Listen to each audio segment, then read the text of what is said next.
I wanted to do a sketchbook flip through for this one that I started in Feb 2025, and I managed to finish. I've never kept a sketchbook for a whole year, so for me I feel like it's such an achievement and I want to flick through it slowly.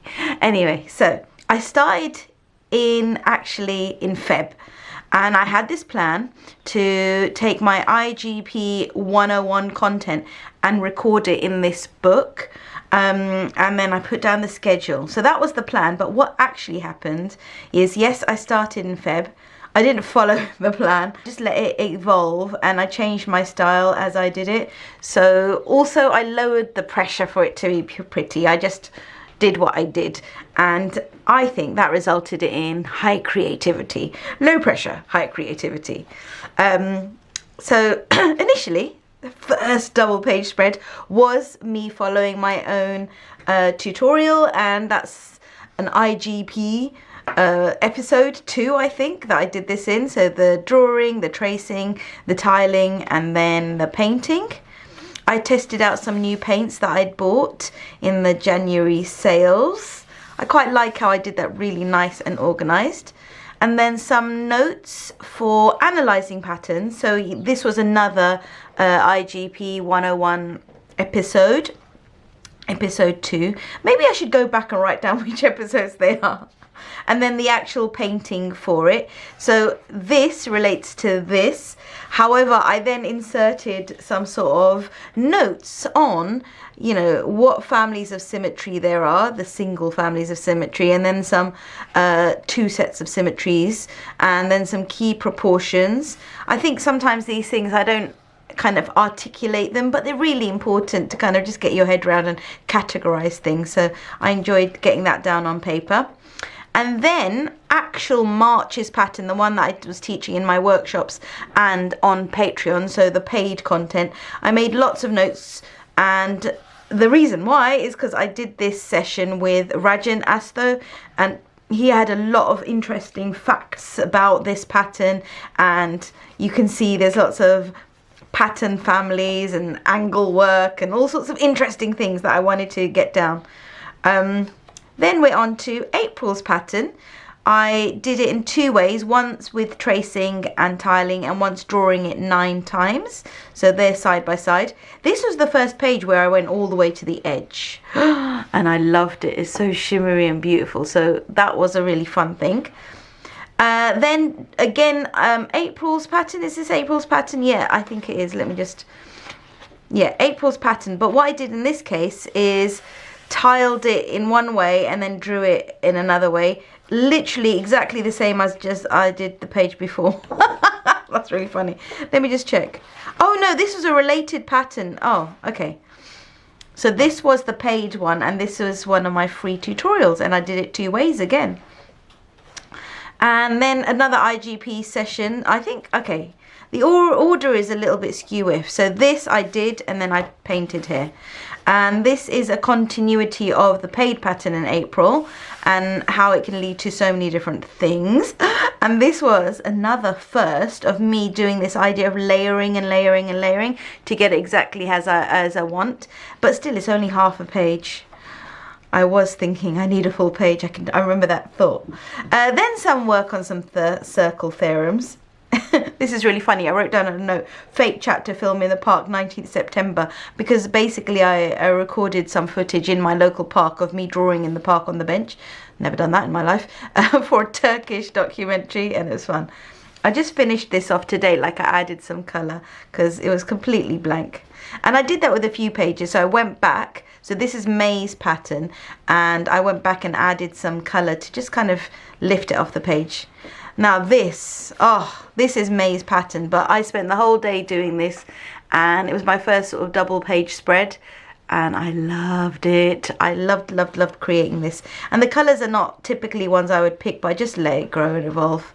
And this is workshop week. I remember this was in June, and just having that kind of the tutorial I followed. Oh, the lettering artist. His name will come to me, I'm sure. But I just followed his workshop week session.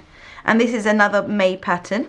Then we're into June's pattern, and again the tracing and what it led to, and then drawing it repeatedly, so you can either tile it from the tracing, you can just draw it fully. So that's again something I like to do. IGP, now we're all of a sudden on episode 7. I don't know how that happened. But yeah, 3 ways to deal with the 8-fold rosette. And this is then July's pattern that I taught, but then I continued the thinking about 8-fold rosettes, IGP 101 style, more IGP 101 sessions here. But what I like is I painted this in France, like I did this in Paris, and I just kind of kept getting my sketchbook out in the cafes. I also did a talk in August, and this was me organising my notes in my sketchbook so that I wouldn't have little pieces of paper or do it on my phone, and it was a hit because I was able to show my work. Yeah, I need to deal with this page. This is what I thought I'd keep as a diary in the USA, but didn't quite pan out, and it's upside down. What is the logic behind that? No idea. I did make a note for myself. I'll talk about it in a second. This was potentially a pattern for August, but I didn't actually teach it. So maybe one for next year. This is the pattern for, I don't know what month. I want to say September? August. This is August.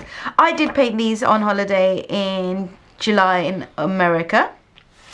And then I taught this in August, and I really liked the idea of evolving patterns. These are sort of related, but I did a different technique here and here, so I loved that.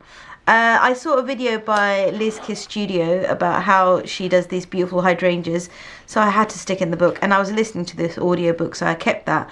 But my attempt to geometryfy her technique is here.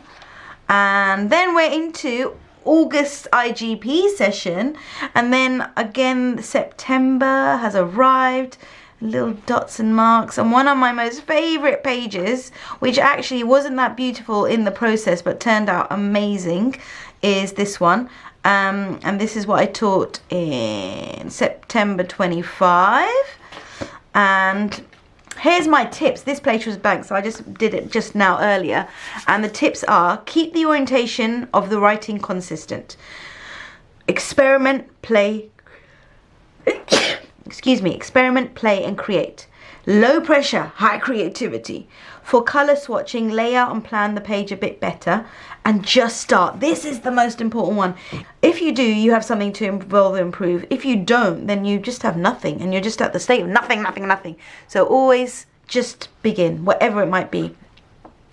This is what I taught in October. It was a dual level pattern. I wish I did this all the way out. I really enjoyed this. I did this in the IGP session where I compared watercolour and gouache, and I think I could arrange that a little bit better. This is November's pattern. I didn't love these versions, but I did love this, and all the details take so much time. Okay, another 2 versions. I think I really enjoyed these circles. And this was December. Is this December's pattern? Yeah, this is December's pattern. I've only drawn it once in here, and it is my favourite double page. I thought I'd do something amazing on this last double page, but I then did an IGP session, the very last one of the year, where I did this, and this is a challenge to fix. It's not quite right. I can explain it in 2026. And then this is also what I did in this December's pattern. So this pattern is exactly the same as this, but just a different rendering. And that is it. That is my sketchbook flip through for 2025. I've already started the 2026 one, but I'm going to say, if I would give you one bit of advice, is just start. And it doesn't matter what sketchbook it is. I waited so many years to get a square sketchbook. This is not square. It's just the shape it is, nice paper, and I started it and just let that journey, let that learning, let that process kind of be something I did on each page, and let one inform the other. The order didn't matter. I only dislike one page in this whole thing, which is where I wrote upside down. I don't even know how and why, but that's not bad at all. So yeah, I'm really proud of this, and I managed to do it for the first time for a whole year, and I'm excited for what I do for next year. All right, thank you, bye.